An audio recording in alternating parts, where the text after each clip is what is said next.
हाँ जी, राम राम जी। लाखों लोगों का सपना होता है कि आंगनवाड़ी की भर्ती आ जाए, हम आंगनवाड़ी में या तो हेल्पर या वर्कर या सुपरवाइजर लग जाएं।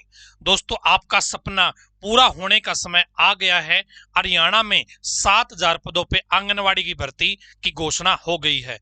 इसमें आंगनवाड़ी हेल्पर भी रहेंगे, इसमें आंगनवाड़ी वर्कर भी रहेंगे, इसमें आंगनवाड़ी सुपरवाइजर भी रहेंगे।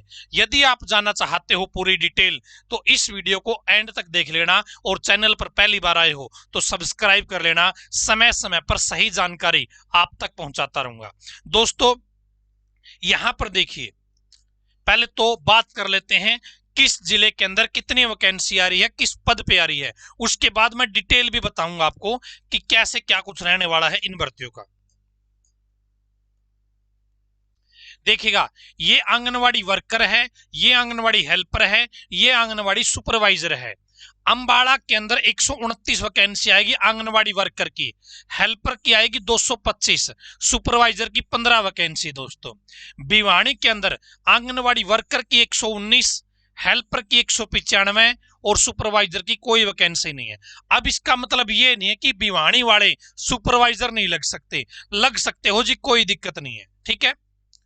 सरखी दादरी के अंदर आंगनवाड़ी वर्कर की 58 वैकेंसी, हेल्पर की 105 वैकेंसी, सुपरवाइजर की 0 वैकेंसी।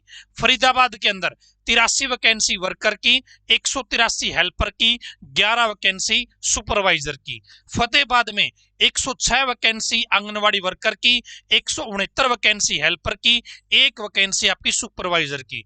गुरुग्राम में 90 वैकेंसी आंगनवाड़ी वर्कर की, 136 हेल्पर की और सुपरवाइजर की 0 वैकेंसी। हिसार के अंदर 127 वैकेंसी वर्कर की, 238 हेल्पर की, सुपरवाइजर की 0 वैकेंसी। जींद के अंदर 130 वैकेंसी वर्कर की, हेल्पर की 265, सुपरवाइजर की 0। झज्जर के अंदर 157 वैकेंसी आंगनवाड़ी वर्कर की, 213 हेल्पर की, 1 वैकेंसी आपकी सुपरवाइजर की। कैथल में 71 वैकेंसी दोस्तों वर्कर की, 255 हेल्पर की, 1 सुपरवाइजर की वैकेंसी। दोस्तों, पूरे हरियाणा के अंदर 7,000 पदों पे आंगनवाड़ी की भर्ती हो रही है। और देखिएगा एक बार, कुरुक्षेत्र के अंदर 67 वर्कर की, 160 हेल्पर की, 1 सुपरवाइजर की। करनाल में 124 वर्कर की, 235 हेल्पर की, 1 सुपरवाइजर की। मेवात में 150 वर्कर की, 170 हेल्पर की, 22 सुपरवाइजर की वैकेंसी। नारनौल में 124 वर्कर की, 217 हेल्पर की, 0 वैकेंसी सुपरवाइजर की। पंचकुला में 56 वर्कर की, 106 हेल्पर की, 0 सुपरवाइजर की। पानीपत में 52 वैकेंसी है वर्कर की, 128 हेल्पर की, 0 सुपरवाइजर की। पलवल में 129 वैकेंसी है आपकी वर्कर की, 205 है हेल्पर की, 32 है आपकी सुपरवाइजर की। और रोहतक में 151 वैकेंसी है वर्कर की, 189 है आपकी हेल्पर की, 0 वैकेंसी सुपरवाइजर की। रेवाड़ी में 123 वैकेंसी है वर्कर की, 256 है हेल्पर की, 0 वैकेंसी है सुपरवाइजर की। सिरसा में 175 है वर्कर की, 255 है हेल्पर की, 13 है सुपरवाइजर की। सोनीपत में 225 आपकी वर्कर की, 360 हेल्पर की, 0 वैकेंसी सुपरवाइजर की। यमुनानगर में 103 वैकेंसी है वर्कर की, 164 है हेल्पर की, 22 वैकेंसी है आपकी सुपरवाइजर की। टोटल मिला के दोस्तों क्या है, टोटल मिला के आपकी वर्कर की जो वैकेंसी है, किसकी, वर्कर की जो वैकेंसी है आंगनवाड़ी वर्कर की, वो है 2,549 वैकेंसी। और जो हेल्पर की वैकेंसी है दोस्तों, किसकी, आंगनवाड़ी हेल्पर की वैकेंसी, वो है 4439 वैकेंसी, ठीक है। और सुपरवाइजर की कितनी वैकेंसी है दोस्तों, सुपरवाइजर की है 118 वैकेंसी। इस तरीके से दोस्तों 7,000 प्लस पदों पे आंगनवाड़ी के अंदर भर्ती आपकी निकल रही है। अब दोस्तों, कई जगह पे आपने देखा कि 0 वैकेंसी दिखा रखी है सुपरवाइजर की। इसका मतलब ये नहीं है कि इन जिलों वाले बच्चे सुपरवाइजर नहीं लग सकते, क्योंकि हरियाणा लेवल की वैकेंसी है ना, आप दूसरे जिले में लग सकते हो, अप्लाई आप लोग कर सकते हो, कोई दिक्कत कोई परेशानी नहीं है। ठीक है, इस बात से बेचिंतित हो जाओ कि भाई हमारे जिले के अंदर तो वैकेंसी नहीं है सुपरवाइजर की, तो आप लोग लग नहीं पाओगे, ऐसा कुछ नहीं है। आप लोग दूसरे जिले में लग सकते हो, कोई बड़ी समस्या नहीं है। ठीक है, वर्कर की 2549, हेल्पर की 4439, सुपरवाइजर की 118 वैकेंसी आपकी यहां पे आ गई है। अब दोस्तों क्वालिफिकेशन भी मैं बताऊंगा आपको, उससे पहले यहां पर देखिएगा मुख्यमंत्री साहब ने घोषणा कर दी है। पहले आपको ध्यान होगा श्रुति चौधरी ने कहा था कि हम इस साल के एंड तक जो आंगनवाड़ी भर्ती है उनको हम कर देंगे।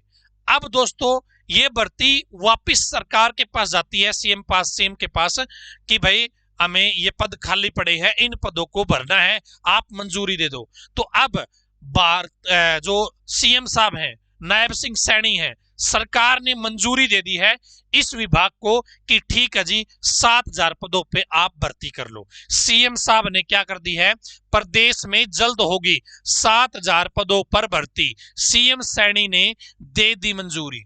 तो मंजूरी दे दी है सीएम साहब ने। अब दोस्तों ये भर्ती हो सकता है 2 महीने में, हो सकता है 4 महीने में, 5 महीने में। बाकी श्रुति चौधरी जी ने ये बोल रखा कि 2025 के एंड तक हम खाली पड़े पदों को भर देंगे, आंगनवाड़ी डिपार्टमेंट में कोई भी पद खाली नहीं रहेगा। तो आप लोग खुश हो जाओ, आंगनवाड़ी वर्करों के 2025 2549, हेल्परों के 4439 पद हैं, सुपरवाइजर के 118 पद हैं, वो भरे जाएंगे। अब दोस्तों बात ये आती है कि क्वालिफिकेशन क्या रहने वाली है, क्या है क्वालिफिकेशन क्या रहने वाली है। दोस्तों ये जो सुपरवाइजर की वैकेंसी है, क्या है, ये जो सुपरवाइजर की वैकेंसी है ये आपकी रहेगी सीईटी के बेस पे।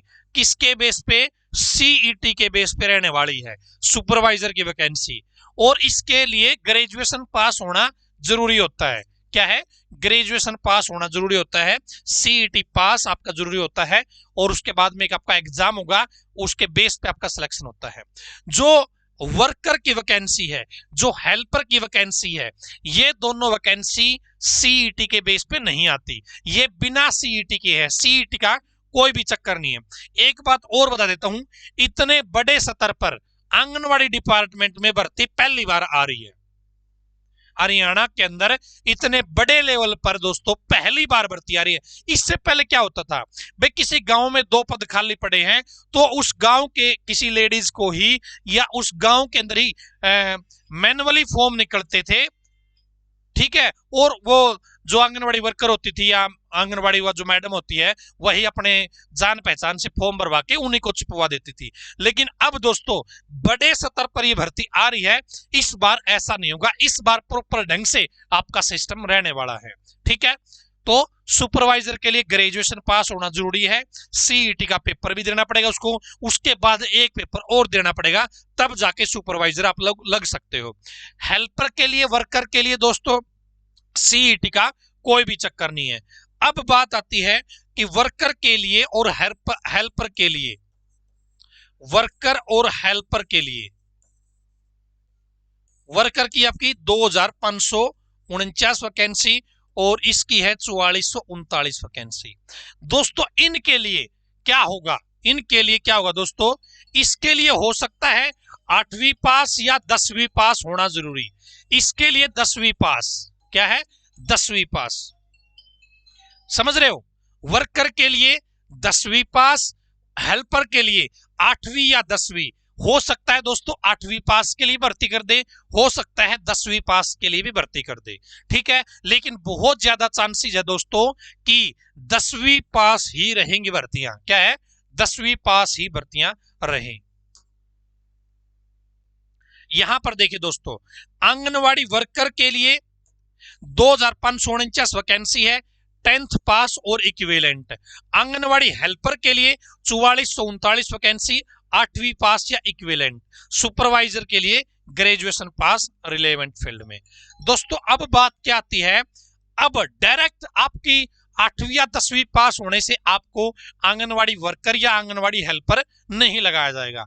साथ में दोस्तों आपसे क्या मांगा जाएगा, साथ में आपसे मांगा जाएगा एनटीटी या फिर ECCE, ये दो कोर्स होते हैं दोस्तों। इन कोर्स वाले बच्चों को प्रेफरेंस है वो दी जाएगी, या तो NTT या ECCE जिसने कर रखा होगा। ठीक है, early childhood care education, NTT का मतलब है नर्सरी टीचर ट्रेनिंग। ठीक है ना, तो ये कोर्स जिसने कर रखे होंगे, जो आंगनवाड़ी वर्कर या हेल्पर लगाना चाहते हो, उनको इसके बेस पे प्रेफरेंस मिलेगी। ठीक है, अब पहली बार इतने बड़े स्तर पे भर्ती आ रही है, हो सकता है दोस्तों साथ में एग्जाम भी ले ले। इस बार क्या है, इस बार हो सकता है एग्जाम भी ले ले, लेकिन दोस्तों बहुत कम चांस है एग्जाम लेने की।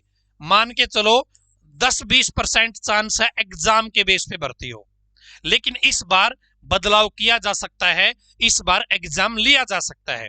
क्वालिफिकेशन क्या होगी आपकी भाई, 10th पास या फिर आपकी 8वीं पास। 8वीं पास के भी रेयर चांस है, दोनों भर्तियां 10वीं पास के लिए आपकी आ सकती है। या जो आपकी वर्कर की वैकेंसी है ना, इसको इस बार हो सकता है 12th में भी डाल दे। क्या है, 12th में भी डाल दे, लेकिन चांसेस आपके 10th बेस के हैं दोनों भर्तियों के।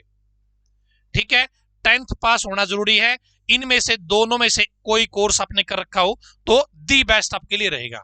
अब बात आती है NTT या ECC का चक्कर क्या है दोस्तों। NTT से अप्रूव्ड कोई करवा दे, NCTE से अप्रूव्ड कोई करा दे दोस्तों, वो आपका सरकारी होगा और उसके सेंटर नहीं है। वो कोर्स आपका रेगुलर जाके ही होता है और लगभग 90,000 के आसपास फीस होती है उसकी, 90,000 के आसपास। जो ECCE है, ECCE, ये दोस्तों NTT वाले लोग जो होते हैं ना, जो काम करते हैं वही काम ECCE वाले करते हैं।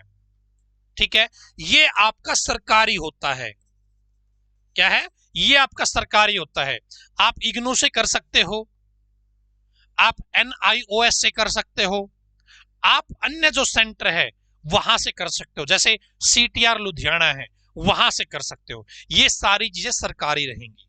ठीक है, अब दोस्तों बात ये आती है, यदि आपको NTT करना है प्राइवेट ऑर्गेनाइजेशन से, या आपको ECCE करना है सरकारी संस्थान से।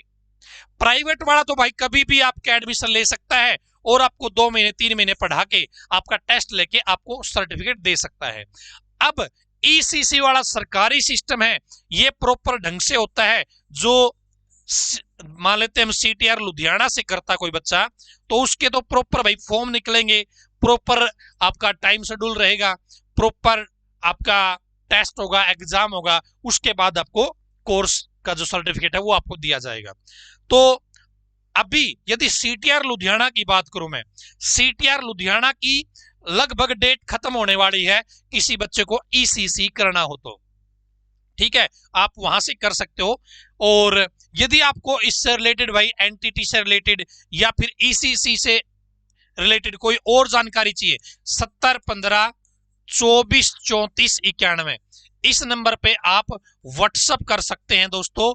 ठीक है, अभी एडमिशन चल रहे हैं, आप लोगों का मन करे तो आप वो कोर्स कर सकते हैं।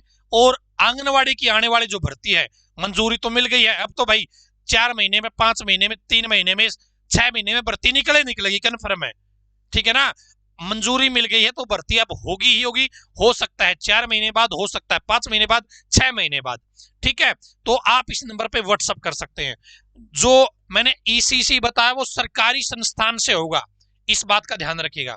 और जो ये CTR लुधियाना है ना, इसका डाटा MSME की जो वेबसाइट है, गवर्नमेंट वेबसाइट है, गवर्नमेंट वेबसाइट पे आपका सारा का सारा डाटा रहेगा। गवर्नमेंट वेबसाइट ही इसको करवाती है, ये गवर्नमेंट संस्थान है।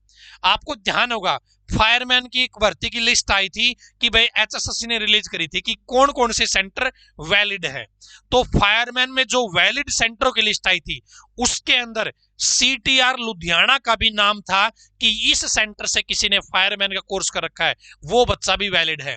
तो ECC दोस्तों यहां से करोगे तो वो भी वैलिड रहेगा आपका। तो आप लोग अपनी मेहनत करते रहिए, आने वाली भर्ती में आप लोग अपीयर हो सकते हो। अपनी क्वालिफिकेशन वगैरह है वो प्रॉपर तैयार कर लो, अपने कागज वगैरह तैयार कर लो। और भाई इस भर्ती से जुड़ी कोई और जानकारी चाहिए, उम्र की मैं बात करूं, उम्र दोस्तों आपकी रहने वाली है 18 से 42 साल।